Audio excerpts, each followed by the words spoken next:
이스라엘 북쪽 이스라엘이 강국 아람 나라의 침공을 받아서 어려움을 겪었던 때가 있습니다. 그때에 엘리사가 사역을 하고 있었는데 엘리사의 사환이 아람 군대가 사마리아를 포위한 것을 보고 놀래서 자기 주인 엘리사에게 그렇게 얘기합니다. 그대로 제가 읽어드리면 주여 우리가 어찌하리까. 다른 말로 얘기하면 이제 죽었습니다. 우리 다 큰일 났습니다. 그렇게 얘기하자 엘리사가 이렇게 얘기하죠. 두려워하지 말라. 우리와 함께한 자가 그와 함께한 자보다 많으니라. 그러면서 기도하기를 하나님 원하건대 이 종의 눈을 열어 보게 하소서. 기도하자 놀랍게도 보지 못했던 사환이 눈을 열어서 불말과 불병거가 산에 가득한 것을 보게 됩니다.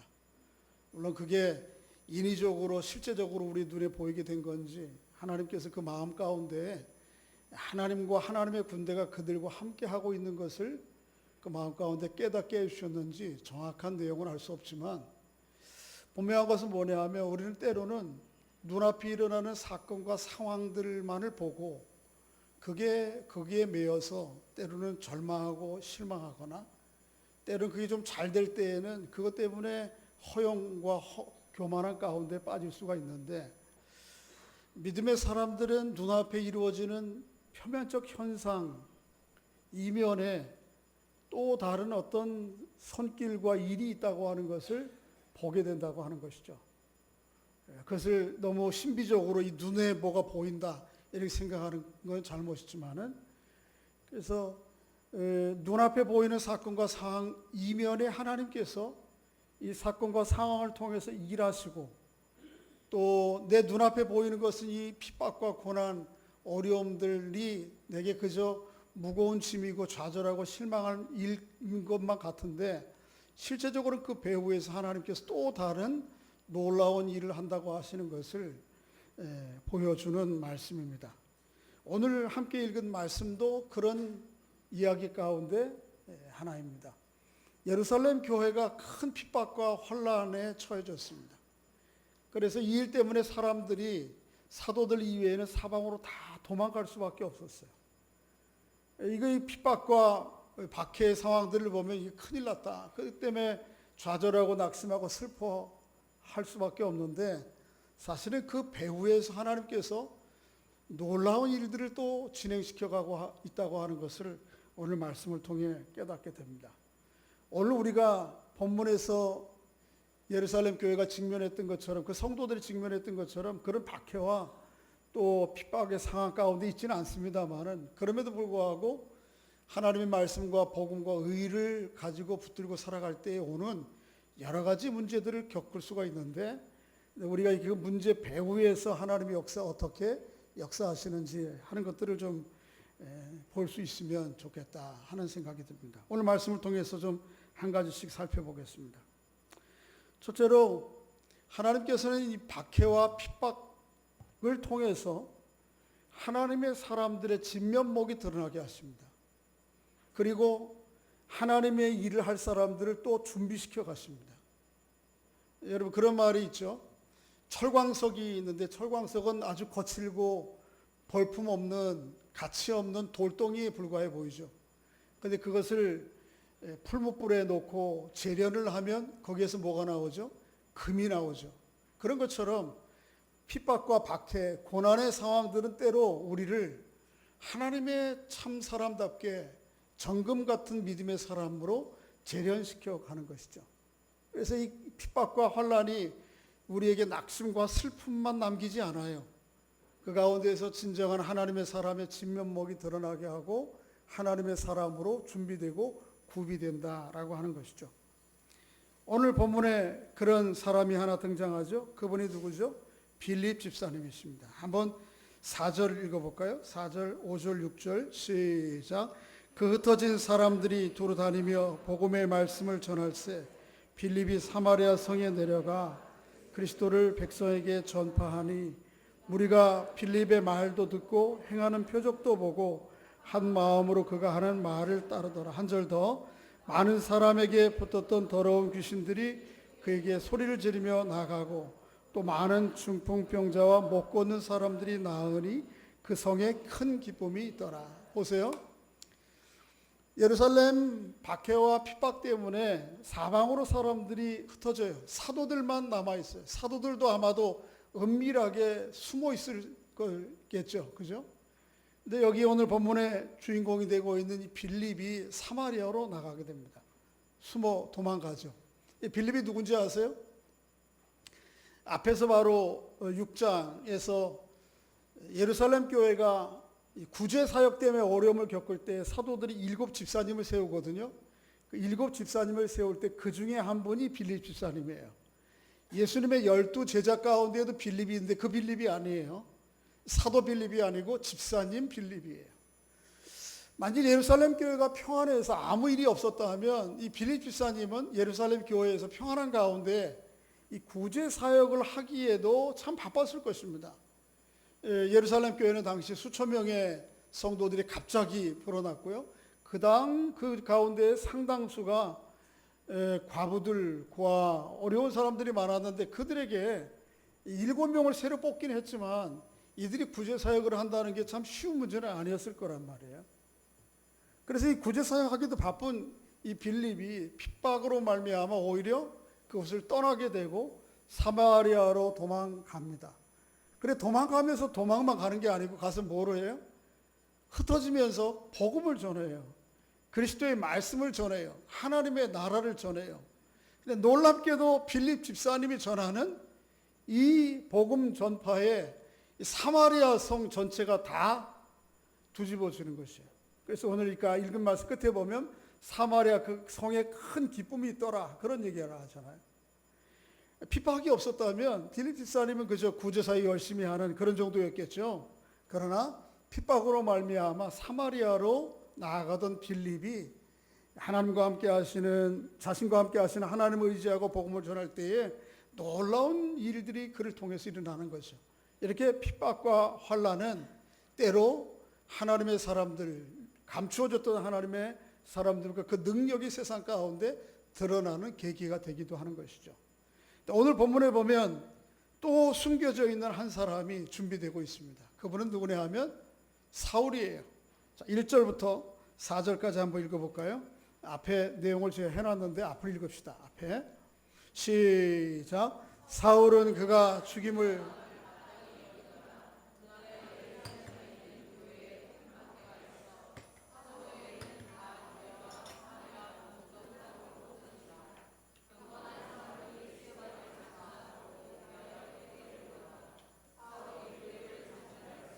각 집에 들어가 남녀를 끌어다가 옥에 넘기니라. 오늘 8장을 시작하면서 1절부터 4절 가운데 사울의 이야기를 살짝 끼워 넣는 것처럼 그렇게 진행되고 있어요. 이런 게 뭐냐 하면 여러분 영화를 보면 하나의 이야기와 에피소드가 진행되는 가운데 끝날 때쯤 되면 다음 스토리를 이어갈 주제와 사건들을 어렴풋이 이렇게 끼워 넣죠. 오버랩되게. 오늘 본문에 보면 이 사울이라는 사람이 이 핍박 가운데에서 준비되고 있어요. 사울은 예루살렘 교회를 핍박하고 박해하는 모든 실무 책임자를 진 사람이에요. 그래서 이전에 스데반 집사님을 죽일 때에 누가 주도한 것이죠? 이 사울이 주도한 것이죠. 오늘 본문에도 그가 여전히 예루살렘 교회를 중심으로 한 핍박의 주도자인 것을 말하고 있어요. 그런데 이제 다음 장 9장을 지나고 난 그 다음부터 보면 이 사도행전 전체는 다 누구의 이야기인가 하면 이 사울의 이야기입니다. 사울이라고 하는 이름은 히브리식 이름이에요. 유대인들이 가지고 있는 히브리 이름이고 바울이라는 이름은 그 당시에 제국의 공통 언어인 헬라어, 그리스어의 이름이었어요. 제 이름이 홍순설인데 영어 이름은 데니얼 홍이에요. 그런 것처럼 두 가지 한 사람이 가지고 있는 거죠. 뭐 잘못 생각하면 사울이 변해서 바울이 됐다 그런 거 아니에요. 원래부터 이름이 두 개였어요. 그런데 이 사울이 준비되고 있어요. 여러분, 학자들은 좀 지나치게 얘기하는 사람은 기독교는 그리스도교가 아니고 바울교다 그렇게 얘기합니다. 그리스도가 전한 복음을 체계적으로 기록으로 남기고 논리적으로 진리화한 것이 바울이다 이렇게 지나치게 얘기할 정도예요. 바울이 없다면 기독교는 없다 이렇게 얘기할 정도예요. 그 정도로 이 사울과 바울은 중요한 사람인데 이 사람이 오늘 아주 이렇게 마치 슬며시 오늘 본문 가운데 들어와 있다는 것이죠. 이게 뭐를 통해서 이루어지는 건가 하면 예루살렘 교회 박해와 핍박을 통해서 이 사울이라는 사람이 준비되고 있는 것입니다. 나중에 사울이 결국은 예수 그리스도를 만나거든요. 9장에 가보면. 그래서 9장에 예수 그리스도를 만나고 자기가 회심한 사건들을 누가는 기록하고 있고 또 누가복음의 22장과 26장에 바울 스스로가 자기가 어떻게 예수 그리스도 믿기 전에 어떤 사람이었는가, 어떻게 예수를 믿게 되었는가, 예수 믿긴 다음에는 어떤 일을 했는가를 간증을 해요. 그 간증 가운데 보면 26장에 아그리빠 왕 앞에서 하는 간증이 참 재미있어요. 그 간증 가운데 보면 이런 표현이 있어요. 한번 읽어볼까요? 시작. 사울아,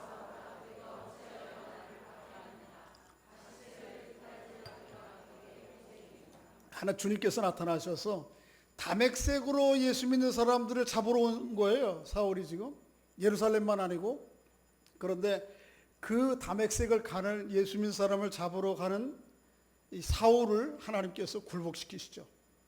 그때 주님께서 말씀하시는 거예요. 사울아, 사울아, 어찌하여 내가 나를 핍박하고 나를 믿는 사람들을 핍박하느냐. 내가 가시채를 뒷발질하기가 고생이라. 여러 번 말씀드린 적이 있는데 이런 것입니다. 가시채라고 하는 거는 여러분 혹시 소를 길러보셨어요? 어르신들은 좀 있을지 모르겠어요. 소를 이제 송아지를 좀 키워서 중소 정도 되면 일을 시켜야 되거든요. 그때에 제일 먼저 하는 게 뭐냐 하면 일을 시키려면 코를 뚫어야 돼요. 코를 뚫어서 콧뚜레를 걸어놔야 그래야 이걸 집어채면 소가 꼼짝없이 딸려오거든요. 왜? 지 맘대로 가면 코 찢어지게 생겼거든. 그러니까 따라간단 말이에요. 그것도 이제 제일 먼저 해야 되고 두 번째는 뭐냐 하면 어깨에다가 멍에를 짐을 지고 가는 훈련을 해야 되는 거예요. 여러분 제가 뭐 아무것도 짐 안 지고도 살아도 이 목이 좀 디스크가 좀 있어서 이러고만 있었더니 그런지 힘든데 여기에다가 멍에를 큰 마차 무거운 짐을 끌 멍에를 미고 다니는 게 얼마나 힘들어요. 그런데 그걸 훈련하는 거예요. 제가 어렸을 때 그런 기억이 나요. 훈련하는 소의 멍에 달기 전에 먼저 뒤에 이렇게 좀 붙들어 매놓고 뒤에 끄는 이렇게 자리를 만들어 가지고 타는 거예요. 그러면 소가 막 길이 안 들으니까 길든 소는 길만 가거든요. 가라는 대로만 가는데 이 소가 논밭 몸 다 뛰어다녀요. 그런데 그렇게 하면서 길을 드는 거예요. 나중에 멍에를 얹은 다음에는 더 그렇게 하죠. 근데 잘못하면 큰일 나는 거예요. 이 소길들이다가 소 뒷발을 하나 채이면 죽는 거예요. 여러분 동물의 왕국 이런 거 보다 보면 사자가 물소를 잡아먹으려고 하다가 뒷발에 채여가지고 한 번에 얼굴이 다 날아가서 죽는 경우도 보죠. 그러니까 농부들이 당시에 소를 길들일 때 어떻게 하는가 하면 이 소 등짝 뒤에다가 가시채를 만드는 거예요. 네? 가시채로 동그랗게 만들어. 그래서 하다가 시키는 대로 안 하면 소가 화가 나니까 뒷발질한단 말이에요.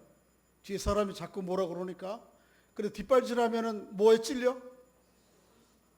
찔린단 말이에요. 한두 번 계속 차다가 이 소도 좀 미물이지만 생각이 있는 거예요. 차면 누가 아프다? 내가 아프다. 이게 딱 그 얘기예요. 주님께서 계속해서 사울을 쫓아오세요. 가시채를 들고. 그런데 이 사울은 계속해서 예수님과 예수 믿는 사람들을 걷어차. 아니라고. 나는 아니라고. 주님께서 끝까지 추적해 오시는 거예요. 이렇게 추적해 오시는 주님에 대해서 프란시스 톰슨이라고 하는 시를 빌려서 존 스타트 목사님이 그러죠. 하나님이 마치 예수님이 뭐와 같다고요? 천국의 사냥개와 같다. 한번 목표물을 잡으면 포기하지 않고 끝까지 쫓아가서 결국은 굴복시키는. 존 스타트 목사님이 신부님이 그 이야기에 대해서 그러면 하나님께서 사울의 뒤에다가 가시체를 놓은 게 구체적으로 뭐냐 이렇게 얘기했어요. 하나님께서 사울의 생각 가운데 가시를 집어넣으시고 사울의 기억 가운데 가지를 집어넣으시고 사울의 양심 가운데 찔림을 집어넣으시고 사울의 영혼 가운데 찔림을 집어넣으신 거예요. 가시체를. 스데반을 자기 손으로 주도하여서 사람을 죽이는데 스데반이 돌에 맞아 죽어가면서도 천사의 얼굴을 주고 간단 말이에요. 이 모습을 보고 사울이 생각하는 거죠. 아, 뭐지 저게? 그 기억이 떠나지 않는 거예요. 자꾸 죽어가면서도 하나님을 향해 손을 들고 찬송하며 기도하는 저 안에 도대체 뭐가 있는 거지? 내가 너무 내 입장에서 괜한 일을 한 건 아니야? 이런 양심의 가책. 더 나아가서 영혼의 찔림들을 경험하게 하시고는 결국은 다메섹으로 가는 길에서 주님이 나타나셨을 때 두 손 들게 하시는 거죠. 하나님께서 이렇게 놀랍게 핍박자인 사울을 준비하시는 거예요. 뭐를 통해서 준비하시는 거예요? 이 박해와 핍박과 고난의 상황 가운데 전혀 예상하지 않았던 뜻하지 않은 사람이 준비되는 것입니다. 여러분과 저에게 이런 핍박과 고난의 상황은 없습니다만은 그럼에도 기억하실 건 뭐냐 하면 이 핍박과 고난과 고통과 고난이 나에게 결코 절망과 슬픔만 남기지 않는다는 것이. 이 뒤에서 정말 신실한 하나님의 사람으로 내가 드러나기도 하고 또 정말 예기치 않았던 하나님의 일들이 하나님의 사람들이 준비되기도 하는 것입니다. 그러나 하나님의 주권과 섭리들을 바라보며 살아가는 여러분과 제가 될 수 있기를 바랍니다.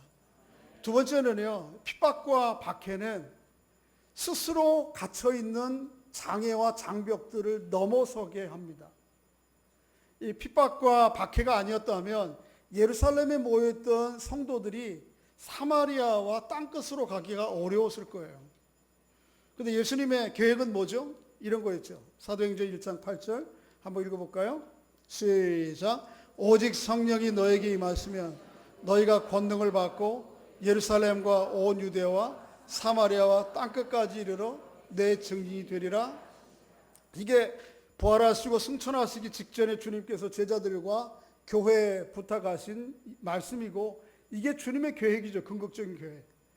그리스도의 복음이 예루살렘에서부터 어디? 유대와 사마리아와 땅끝까지. 그런데 이 말씀을 따라서 제자들이 가지를 않는 거예요. 갈 수가 없는 거예요. 왜인가 하면 이 예루살렘과 사마리아 사이에는 유대 사이에는 역사적으로 아주 건널 수 없는 깊은 갈등과 반목의 골이 있어요. 지도를 좀 설명을 드릴까요? 예루살렘에서 예수 그리스도의 십자가에 죽으시고 기독교의 복음의 역사들이 시작되었죠. 그래서 예루살렘을 포함해서 그 위에 있는 지역 전체를 유대 지역이라고 그래요. 이 복음이 그런데 여기에만 머물러서는 안 되는 거예요.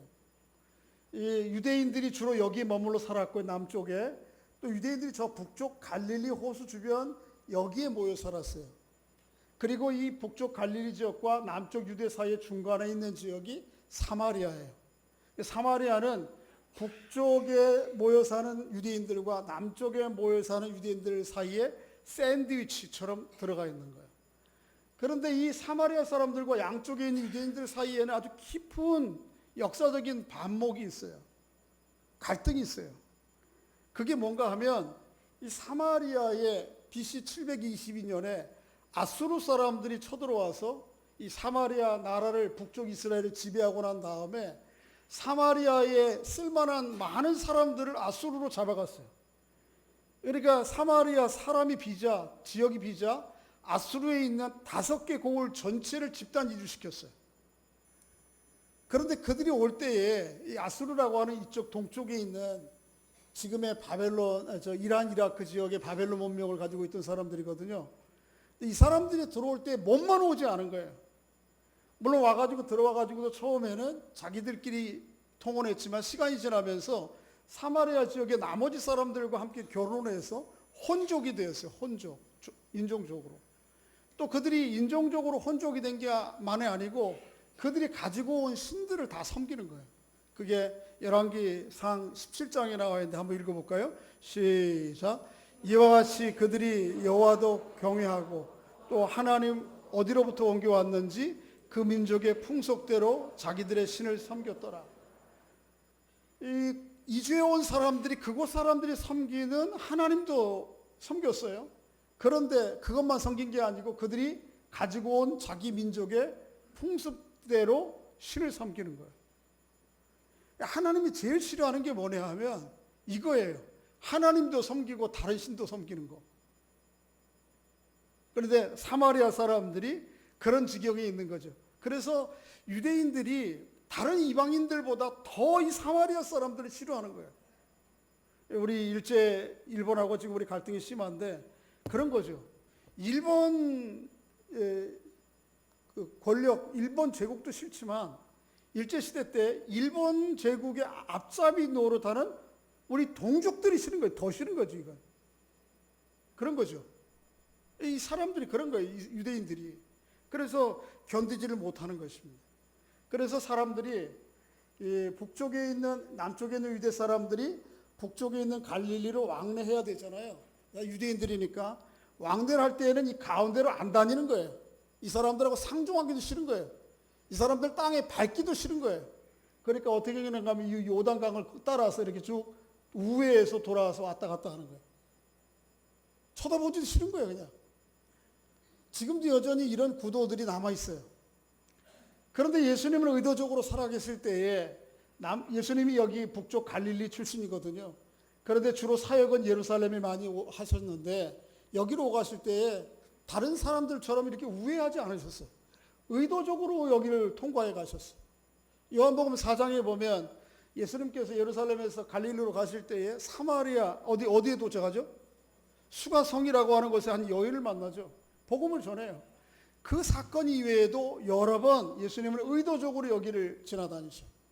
한 번은 누가복음 17장에 보면 이 사마리아 지역을 통과해서 갈 때에 사마리아 사람들이 자기 성내에 예수님과 일행을 안 드리는 거예요. 유대인들만 싫어하는 게 아니고 사마리아 사람들도 유대인이 저 인간들이 싫은 거지. 그래서 안 드려. 그래서 예수님의 제자 가운데 우레의 아들이라고 하는 별명을 지은 아주 성격이 급한 제자 하나 있었어요. 누구죠? 요한이 뭐라 그러냐면 주님 불을 내려가지고 기도해가지고 이 성을 다 태워버립시다. 이럴 정도로 그렇게 하셨어요. 근데 예수님 그냥 안 하셨어요. 예수님이 그렇게 제자들과 해도 제자들은 이 예수님의 생각과 마음, 하나님의 마음이 깃들지 않는 거예요. 그래서 사마리아 사람들을 마음에 받아들이지 않는 거예요. 그래서 복음이 평안해서 별 문제가 없어서 예루살렘에 성도들이 모여있다면 이 사람들이 사마리아를 넘어간다는 얘기는 제가 볼 때 불가능한 거예요. 분명히 사도행전 1장 8절에는 복음이 예루살렘과 유대와 그 다음에 어디? 사마리아 땅끝까지 나가야 되는데 이게 안 넘어가는 거예요. 가장 큰 장애가 어디에 있어요? 유대인들 스스로에게 있는 거예요, 스스로. 그런데 예루살렘에 큰 핍박이 나서 다 죽게 생겼으니까, 스데반 집사님 벌써 죽었으니까 이 예루살렘에 있던 사람들이 어쩔 수 없이 어디로 가요? 도망가야 되는 거예요. 도망가는데 유대 지역도 많이 갔겠죠. 그런데 유대 지역에 가면 여기 유대인 공동체 중심으로 교회가 있다는 걸 아니까 사람들이 어쩔 수 없이 어디로 숨어드는 거예요? 평소에 같으면 상종도라는 사마리아에 스며드는 거죠. 숨어 들어간 거죠. 그 사람이 누구였어요? 빌립이었어요. 빌립. 뭘 얘기해요? 핍박과 박해가 아니었으면 유대인들 스스로 안에 있는 이 장벽을 넘어서지 못하는 거예요. 그런데 핍박과 장애가 환란이 이 장벽을 넘어서게 하는 것입니다. 오늘 우리에게도 같아요. 평안하고 문제가 없으면 정말 더 하나님의 복음의 은혜를 가지고 한 걸음 더 나아가려고 하지 않아요. 고난과 아픔이 없으면 더 깊이 하나님을 만나려고 하지 않아요. 있는 자리에 안주하려고 그래요. 이 사마리아의 복음이 전해지는 것, 사마리아까지 가서 복음이 전해지는 게 얼마나 놀라운 것인지 오늘 보면 14절에는 이렇게 얘기해요. 한번 읽어보겠습니다. 시작.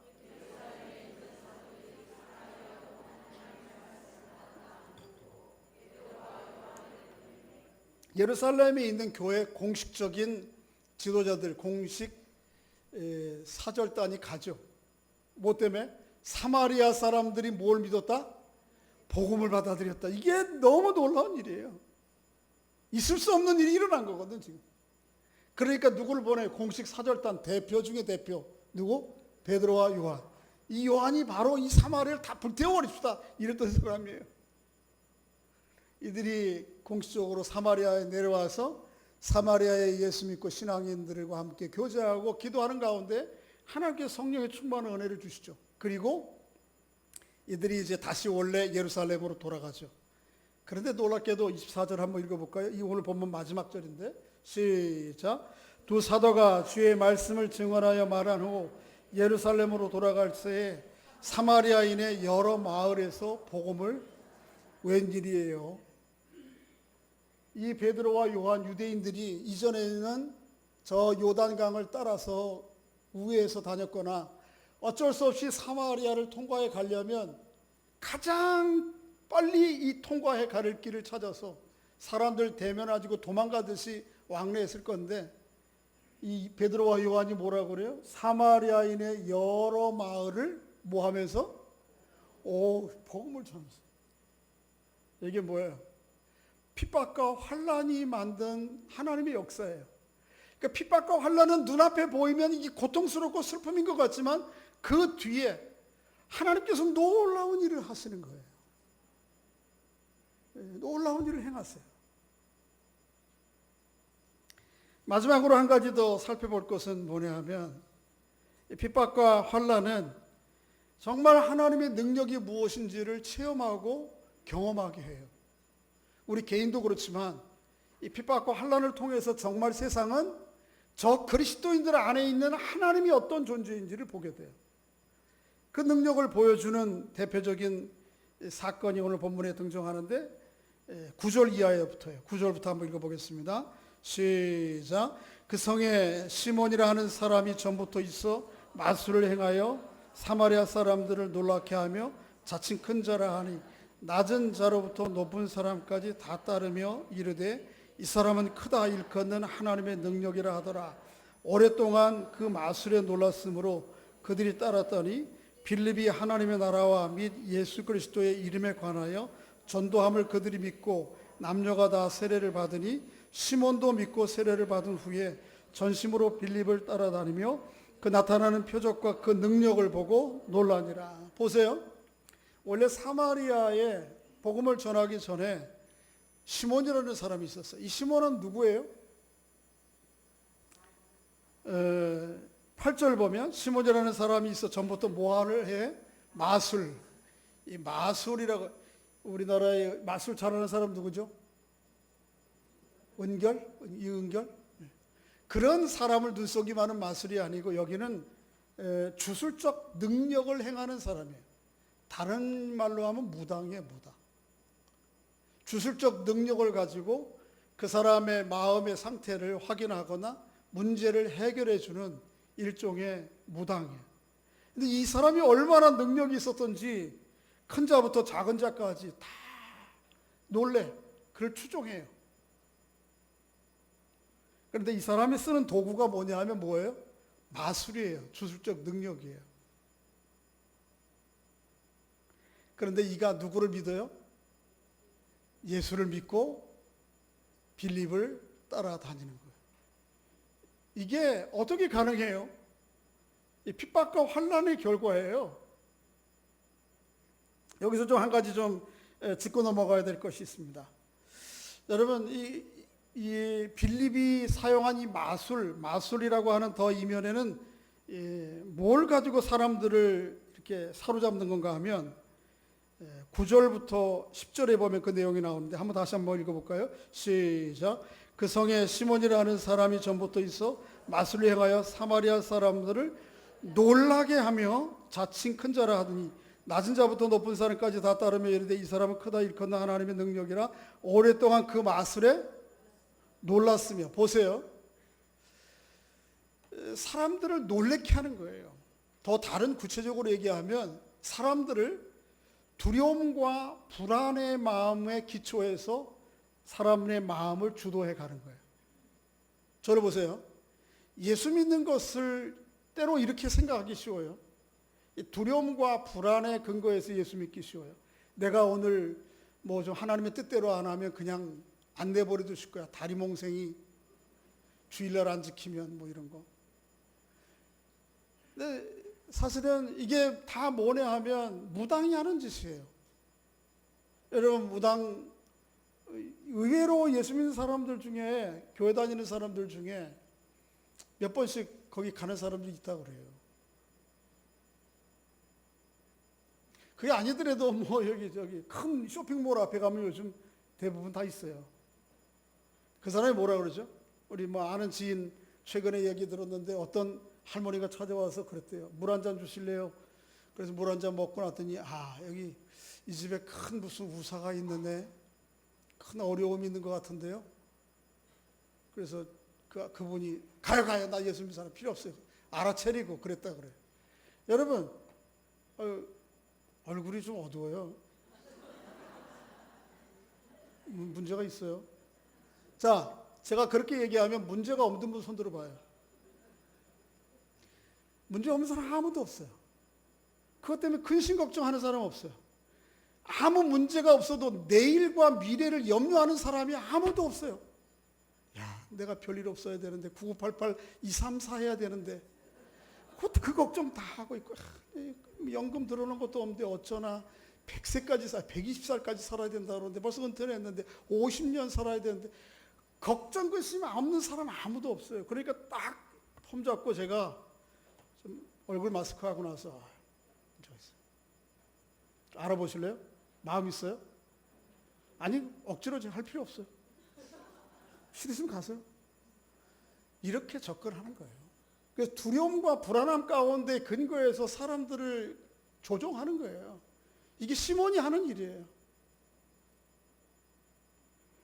안타깝게도 오늘날의 다른 종교, 무속 종교, 무당 뭐 이런 사람들이 그런 게 있다 하더라도 저는 우리 예수 믿는 사람들 가운데도 그런 사람들이 꽤 적지 않아요.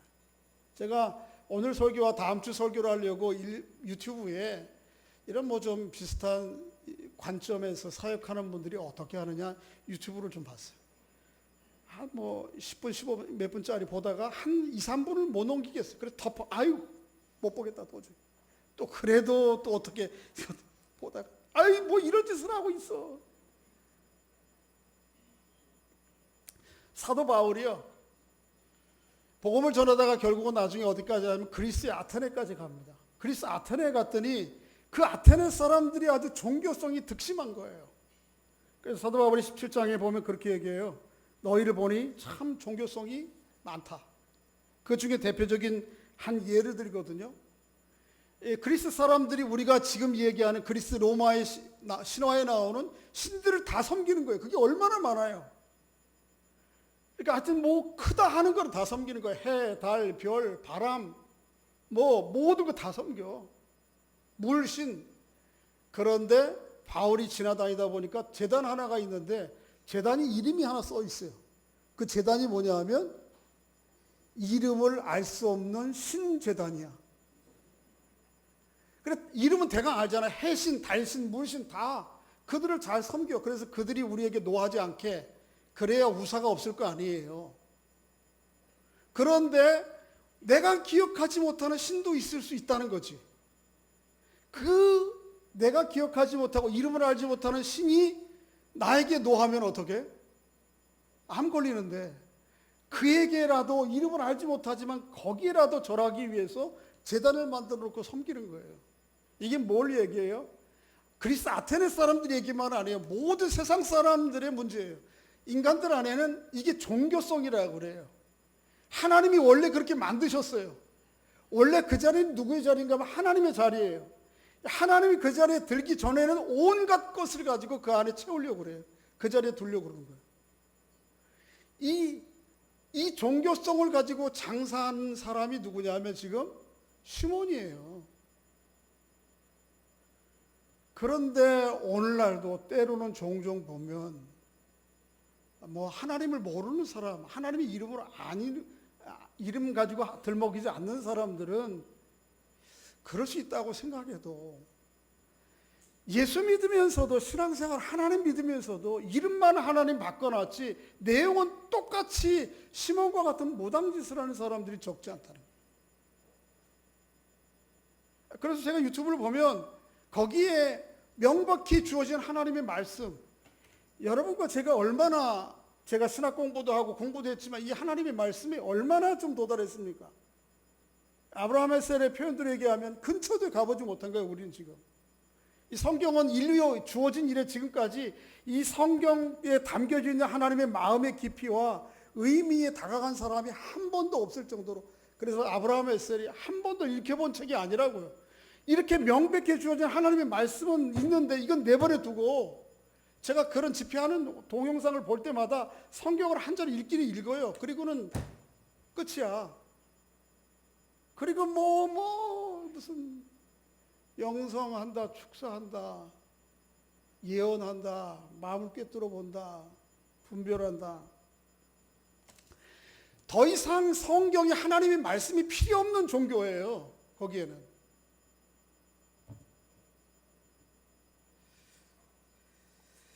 여러분, 그 좀 느낌이 좀 좋아요. 예, 느낌이. 근데 번번이 말씀드렸지만 이 성경의 기독교의 하나님은 이 지성을 빼놓고 감성으로만 다가갈 수 있는 기독교가 아니에요.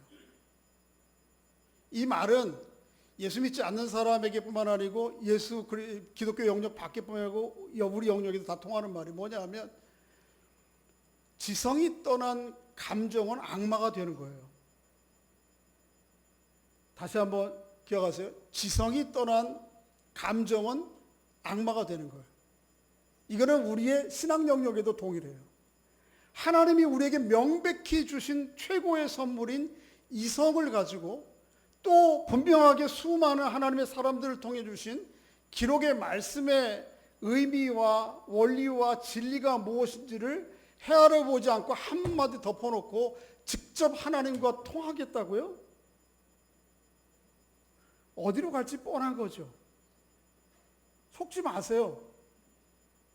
그러니까 저도 할 수 있어요. 이 무당 정색하고. 그럼 안 되는 거예요. 그래서 마치 자기가 무슨 큰 능력의 사람으로서 하나님과 직통계시라고 하나님의 뜻을 그에게 전달해주고 그의 문제를 하나님 앞에 아뢰해서 그 문제를 해결해 줄 수 있는, 이걸 뭐라고 그러냐 하면 영매라고 그래. 영적인 매개. 큰 소리 치면 사람들이 쫓아가. 규모 크면 쫓아가. 신천지 규모 커요. 이만신 큰 소리 쳐요. 이만신 누구죠? 이만신 아니지. 만민교회 뭐. 유사한 사람들이 많아요. 속지 마세요. 그러려면 하나님의 말씀 조금 더 읽고 말씀이 우리 통해서 우리에게 주시는 의미가 무엇인지를 헤아려요. 명백한 하나님의 말씀 두고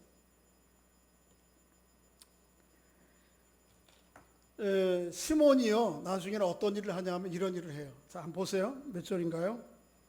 흥분해서 지금 28장 19절 한번 읽어볼까요? 19절 18절 시작. 시몬이 사도들의 안수로 성령 받는 것을 보고 돈을 들여 이르되 이 권능을 내게도 주어 누구든지 내가 안수하는 사람은 성령을 받게 하여 주소서. 보세요. 베드로와 요한이 와서 기도하고 안수하는 가운데에 거기 예수 믿는 사람들에게 성령이 내렸거든요. 그러니까 이걸 보고 시몬이 탁 쉽게 은을 드리는 거예요. 돈을 드리는 거예요. 그리고 나에게 기도해서 그 능력이 뭐하도록? 나도록 임하도록. 그래서 나도 누구든지 손을 얹으면 뭐가 내려? 성령이 임하도록. 이게 이제 자기가 영매 노릇을 하겠다는, 이게 평생 시몬이 해온 거기 때문에 이게 익숙한 거예요. 자연스러운 거예요. 그런데 예수님께서 예수님이 베드로가 뭐라 그러죠? 한번 20절 읽어보겠습니다. 시작. 베드로가 이르되 내가 하나님의 선물을 돈 주고 살 줄로 생각하였으니 내 은과 함께 내가 망할지어다. 그리고는 23절 시작. 내가 보니 너는 악독이 가득하여 불의에 매인 바 되었다. 자 보세요. 시몬이 빌립을 통해서 예수를 믿고 그리스도의 복음의 초보에 들어서긴 했는데 여전히 그 마음 깊은 곳에 중심은 이전에 해왔던 마술과 주술적 능력으로 말미암는 하나님에 대한 인식의 수준을 못 벗어나는 거예요. 그래서 그 돈 주고 그 능력 살려고 그러고 그 능력 가지고 마치 자기가 모양할 수 있는 것처럼 안수하는 사람이 누구나 줄 수 있는 것처럼 여러분 아무한테나 머리 디밀리고 안수 해달라고 그렇게 하지 마세요.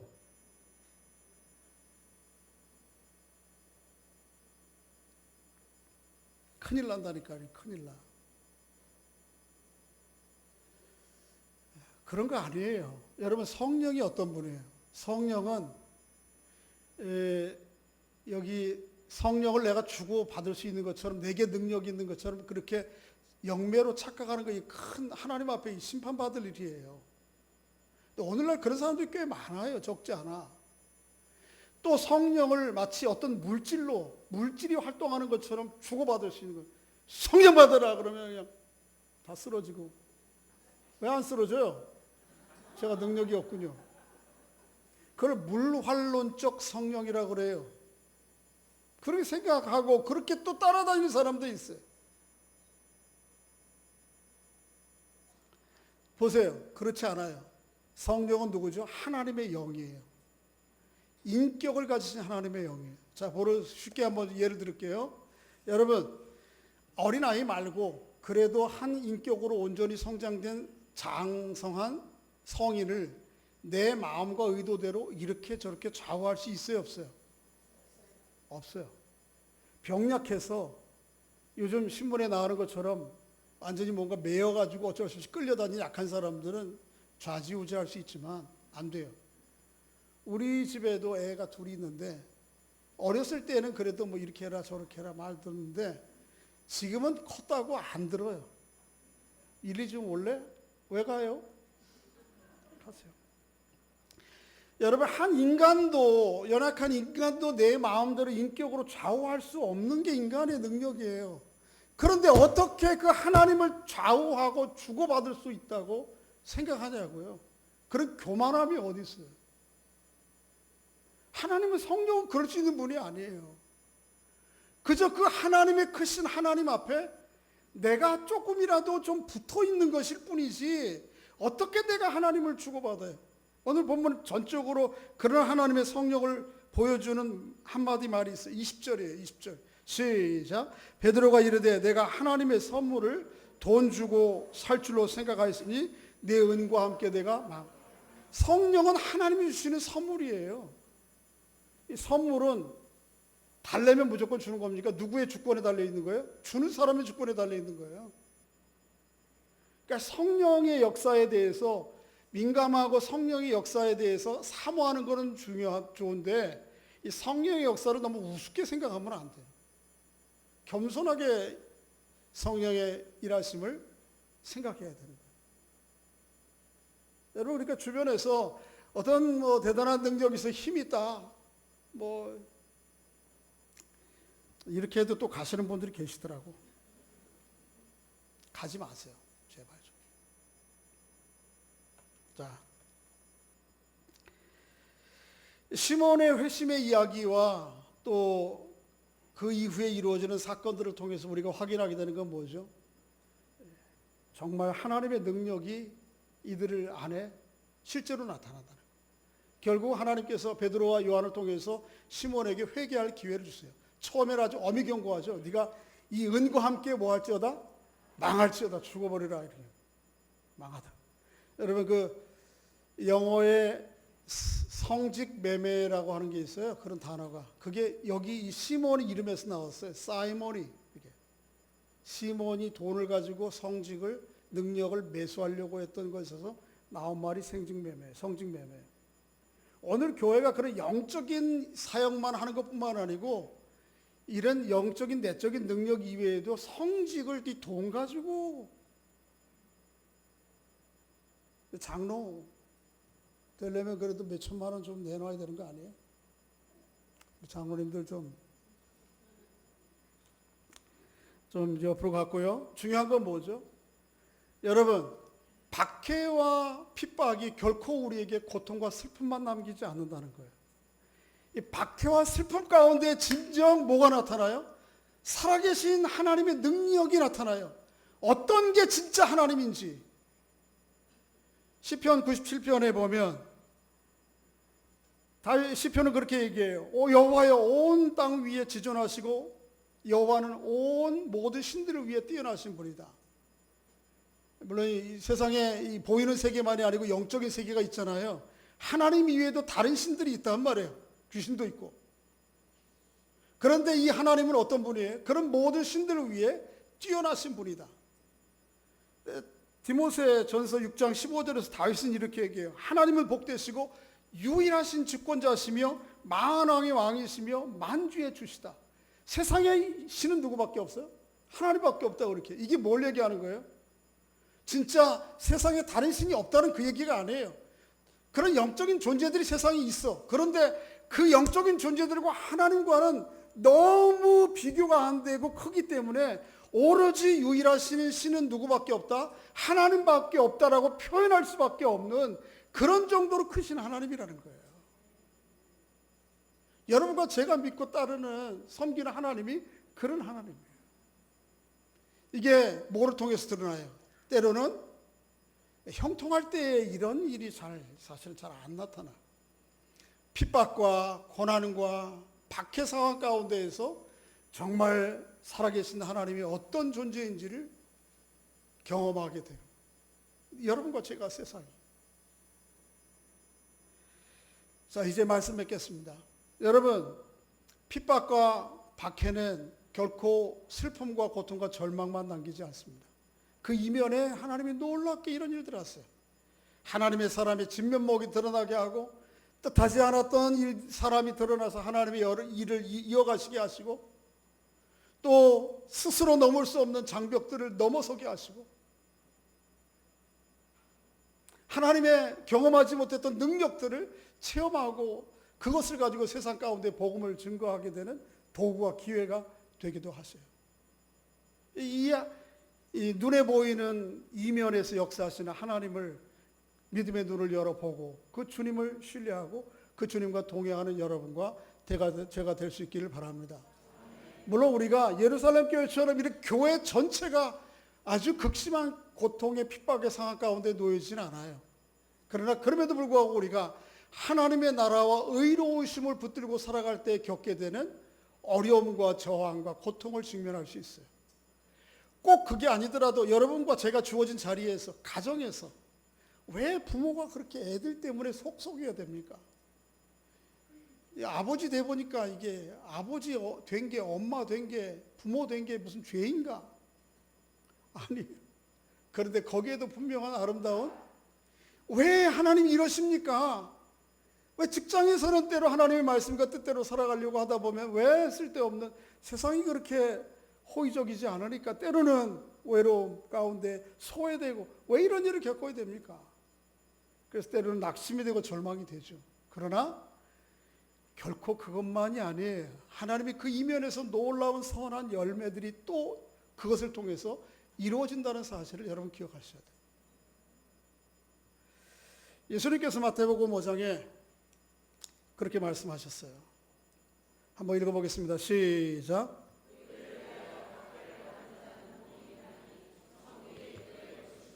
나로 말미암아 너희를 욕하고 박해하고 거짓으로 너희를 거슬려 모든 악한 말을 할 때에는 너희에게 복이 있나. 기뻐하고 즐거워하라. 하늘에서 너희 상이 큽니다. 너희 전에 있던 선지자들도 이같이 크고 작은 의들이 우리 안에 있어요. 의로운 일들이. 크고 작은 의로운 일들이 오늘 본문에 나오는 예루살렘 교회가 겪었던 이렇게 엄청난 하나님의 나라에 대한 박해와 핍박으로 말미암는 의로움이 아니고 크고 작은 의로움들이 있어요. 그 의로움을 따라 살아갈 때 겪게 되는 저항과 또는 고통과 슬픔과 아픔이 있습니다. 그것만이 전부가 아니라는 걸 기억하세요. 그 이면에서 하나님께서 어떤 식으로든 선한 열매들을, 선한 결과들을 이끌어 가신다고 하는 사실을 기억하세요. 그 일을 위하여 핍박받는 분명한 증거 중에 하나는 뭐냐면 그 사람들이 하나님의 천국 백성이라는 사실이에요. 두 번째는 무엇이에요? 하나님께서 그들을 향한 상이 크다는 것이에요. 어떤 모양일지 모르지만 우리가 의를 위해 핍박받는 일을 그저 외면하고 포기하고 할 일만 아니고 그것 때문에 낙심하고 좌절할 만이 아니고 그 이면에 일하시는 하나님의 선한 역사들이 있을 것을 기대하면서 남은 세계를 살아가는 여러분과 제가 될 수 있기를 주의 이름으로 축복합니다. 아버지 하나님, 우리 감사합니다. 하나님 앞에 예배하면서 말씀을 열어 하나님이 우리를 향하신 뜻과 또 생각과 마음이 무엇인지 헤아릴 수 있도록 은총을 베풀어 주시니 감사합니다. 우리의 삶의 여정 중에 크고 작은 고난과 어려움들이 있습니다. 때로는 그 의로운 씨름하는 여정 중에 낙심하고 또 슬퍼하며 절망할 상황들이 옵니다. 하나님, 그럼에도 불구하고 본문에 눈에 보이는 사건 이면에서 역사하시는 하나님이 계셨던 것처럼 그 가운데서 놀라운 하나님의 일들을 진행해 가시는 걸 본 것처럼 우리가 겪고 있는 이 자리에서도 하나님의 놀라운 일을 이루어 가신다고 하는 것을 마음의 눈을 열어 보게 하시고 그 하나님을 의지하시고 그 하나님과 함께 동행하는 저희들이 될 수 있도록 은혜를 베풀어 주시옵소서. 그래서 핍박과 고난으로 인해서 오는 좌절과 슬픔도 쉽게 밀어내게 하시고 또 형통할 때에 오는 자만함과 허영심도 쉽게 밀어내고 우리를 부르신 주님의 부르심을 향하여 달려나가는 저희들 될 수 있도록 은혜를 베풀어 주시옵소서. 예수님의 이름으로 기도하옵나이다. 아멘.